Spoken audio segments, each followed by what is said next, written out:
Hanggang ngayon ba, hindi mo pa alam paano gumawa ng napakasarap na fruit salad para ngayong New Year? Hey, it's me, Bats Veron. It's another day, another ka-vlog vlogan. And for today's vlog nga mga kabats, samahan nyo akong gumawa ng fruit salad para ngayong New Year. Medyo bangag tayo Ayan, medyo pagod pa, galing sa Baguio. Just men, nilanghap ko yata lahat ng fog doon. Kaso may problema.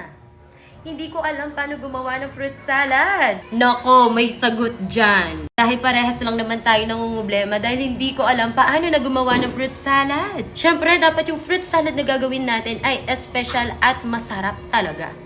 At buti na lang may na-search ako sa YouTube. Tignan nyo, grabe. Sobrang ganda nito. Sobrang galing mag-vlog. Siya yata yung pinaka-unang gumawa ng how to make fruit salad. At ito, walang iba. Tignan ninyo. Ayaw, di ma.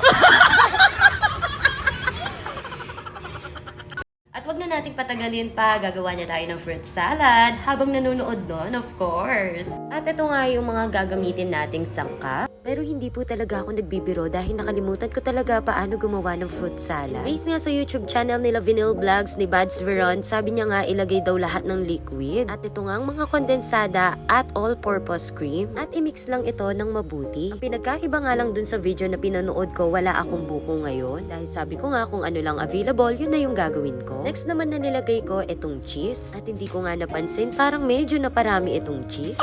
At ang huling ilalagay na nga natin itong iba't ibang prutas. Kaya nga ito tinawag na fruit salad. At hindi nga ganun karami yung ginawa ko para sakto lang sa buong pamilya. May ang mahirap kasi nito, puro fruit salad na lang yung nakalagay sa ref. At ganun lang kadali gumawa ng fruit salad. And thank you so much, Bads Veron. At yun lamang po. Thank you for watching and Happy New Year.